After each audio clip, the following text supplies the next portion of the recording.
You know, there's something rather peculiar that happens to certain people.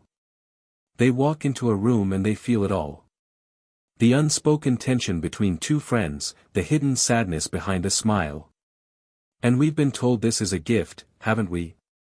This ability to see what others miss. But I want to suggest something quite different to you today. That this very ability, this clear seeing, might be the most dangerous thing you'll ever possess. Now, I'm not speaking of danger in the ordinary sense. I'm not talking about physical harm. I'm speaking of something far more subtle and far more devastating.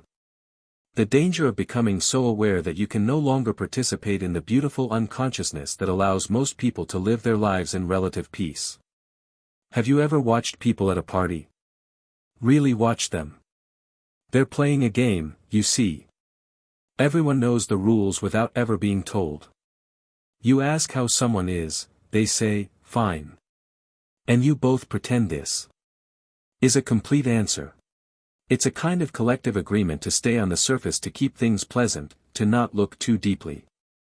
But then there's you, the one who sees through it all. You notice the wife who flinches slightly when her husband speaks.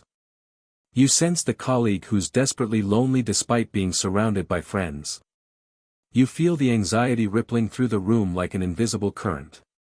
And here's where the danger begins. Because once you see these things, you cannot unsee them.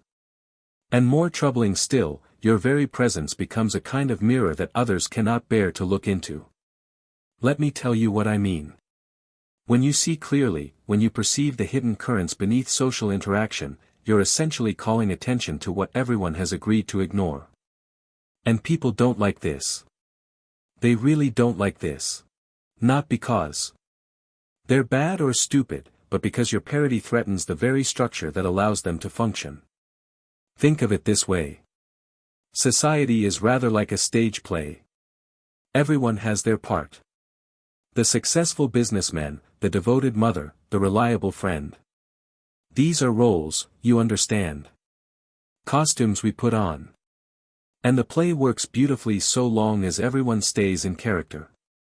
But you, with your penetrating awareness, you're like an audience member who stands up in the middle of the performance and shouts. But that's just an actor pretending. Well, you can imagine how welcome that makes you. The first danger then is isolation. And I don't mean the ordinary loneliness of not having enough friends.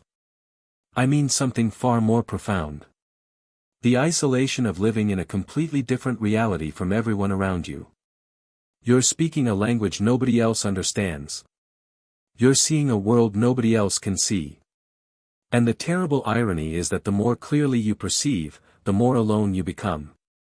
I once knew a woman, let's call her Sarah, who had this extraordinary ability to read people. She could walk into a room and immediately sense who was genuine and who was performing. Who was in pain and who was pretending to be fine, who could be trusted and who was hiding something. And you know what happened to her? She lost every close relationship she had. Not because she was cruel or judgmental, but simply because people felt exposed around her. They couldn't maintain their comfortable masks in her presence. Her friends would say things like, "You're too intense. You read too much into everything and you cry. Can't you just relax and have fun?" But she couldn't, because seeing clearly isn't something you can turn on and off like a light switch. It's like asking someone who can hear to simply ignore sound. Once you've developed this capacity for perception, it's always there, always operating, always showing you what others prefer to keep hidden. And here's the second danger. When you see the truth of a situation, when you perceive what's really happening beneath the surface, you face a terrible choice.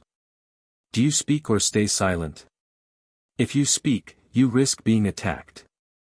And I mean this quite literally, though the attack is usually psychological rather than physical. You'll be called negative, overly sensitive, a troublemaker. You'll be accused of creating problems that don't exist, of reading malice into innocent situations, of being unable to just let things be. But if you stay silent, if you swallow what you see and pretend not to notice, you begin to lose contact with yourself. Because every time you ignore your own perception, every time you accept someone else's version of reality when you know it's false, you're essentially telling yourself that your experience cannot be trusted. And over time, this creates a kind of split in your being. Part of you knows the truth, but another part must pretend not to know it. This is madness of a very quiet sort. I remember years ago sitting in a meeting where everyone was congratulating themselves on how well a particular project was going, and I could see clear as day that the whole thing was about to collapse. The signs were everywhere. The forced enthusiasm, the avoidance of certain topics, the way people's eyes would slide away when difficult questions arose. But when I gently suggested that perhaps we should examine some concerning patterns, I was met with hostility. Not argument, mind you, not reasoned disagreement, pure defensive hostility. And this brings us to the third danger, the most insidious one. When you see clearly and others don't want to see, they will often turn their anger on you. Not consciously perhaps, they won't sit down and decide to make you the villain. But unconsciously, automatically, they will begin to treat you as the problem, as if your perception is creating the very difficulties you're merely observing. This is what I call the phenomenon of shooting the messenger. When someone points out that the emperor has no clothes, the crowd doesn't thank them for the truth. The crowd turns on them for disturbing the comfortable fiction everyone was enjoying. Your clarity becomes a threat, and threats must be eliminated or controlled. I've watched this pattern repeat itself countless times. The person who sees clearly gets labeled. They're too negative. They're creating drama. They're unstable. They need to lighten up. They're paranoid.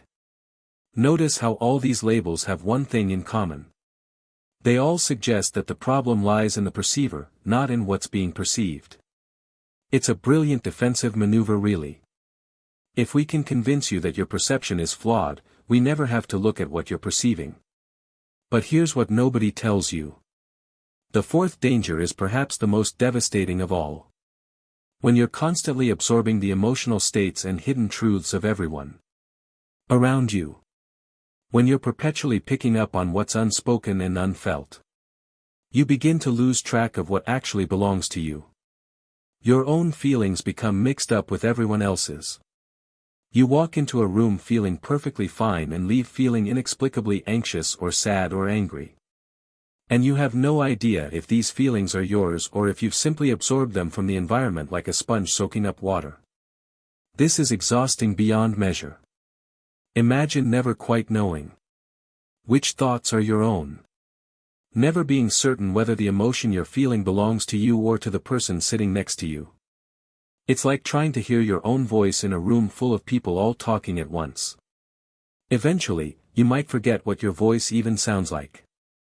I've spoken with people who describe this experience, and they often say the same thing.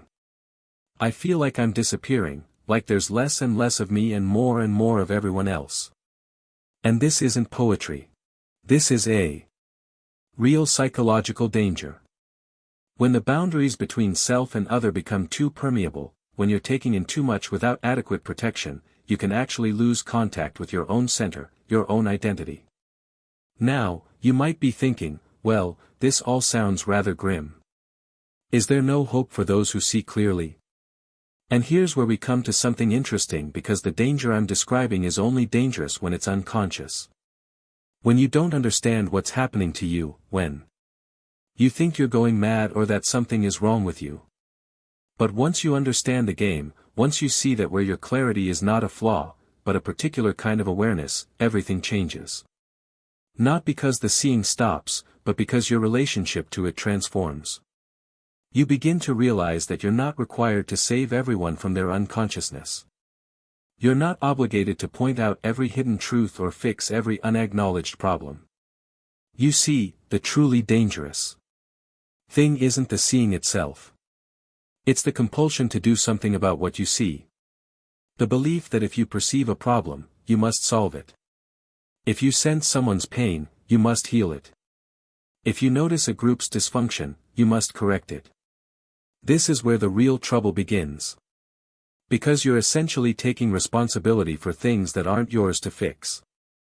Let me give you an image.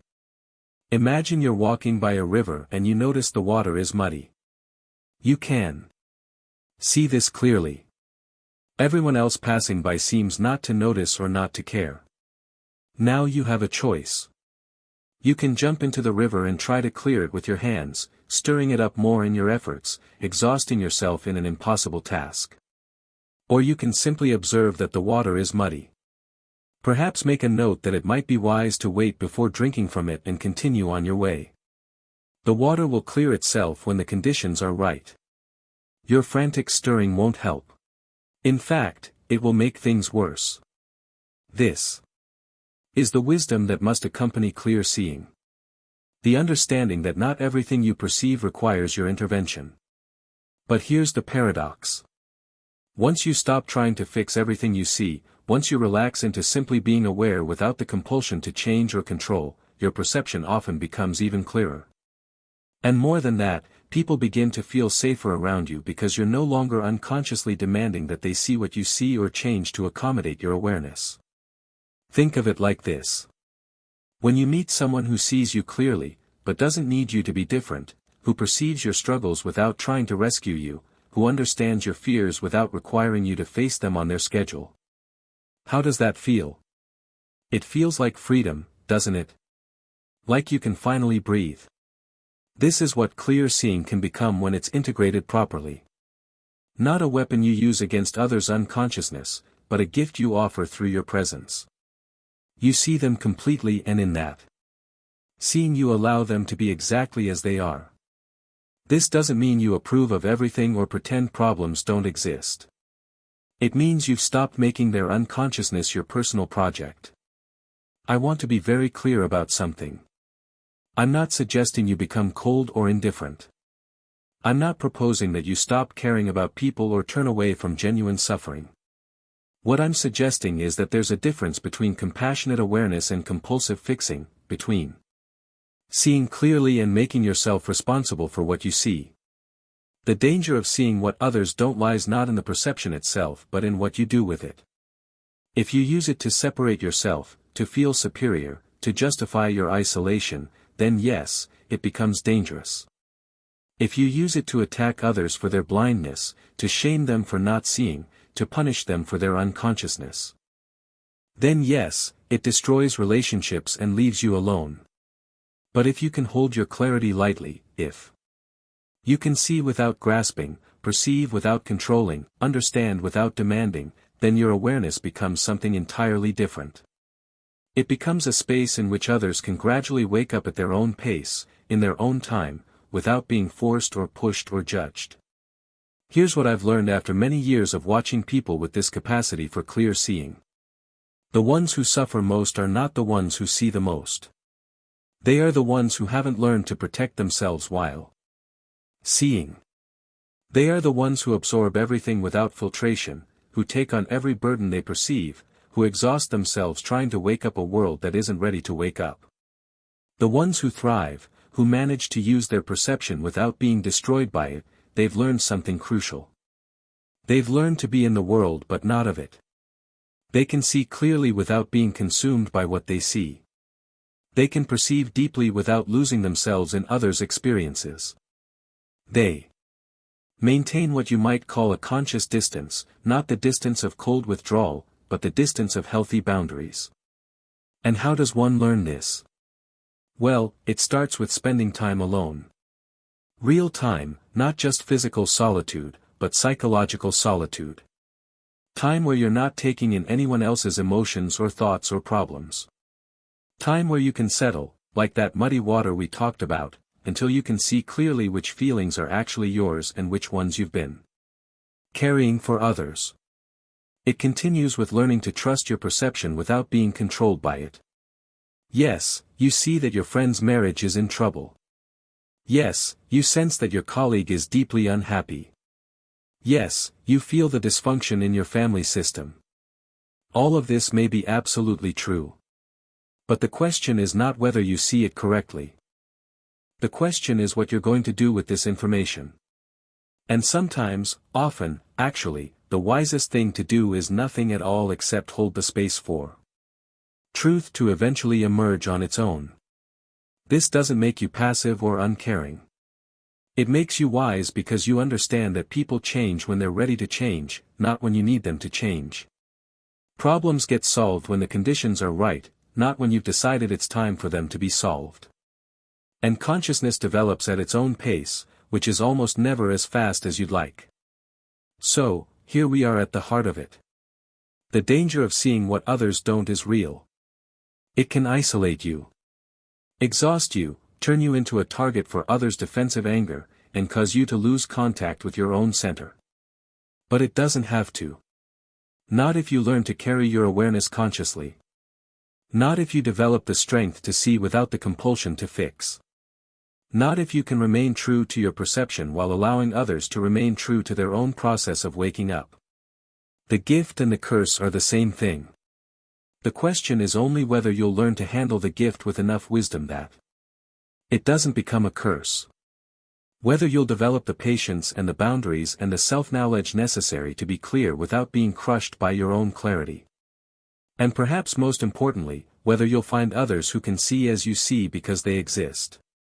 You know, other people who live in this odd space of perceiving more than most, of sensing what's hidden, of knowing what's unspoken. When you find these people, when you can finally be fully seen by someone who doesn't need you to be less perceptive, to feel comfortable, that's when the danger begins to transform into something beautiful because you realize you're not alone.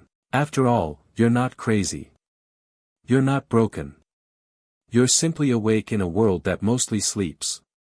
And there are others who are awake, too. And together, without force or pressure or urgency, you can hold space for consciousness to gradually spread like dawn breaking slowly over a sleeping city. This is the hope within the danger.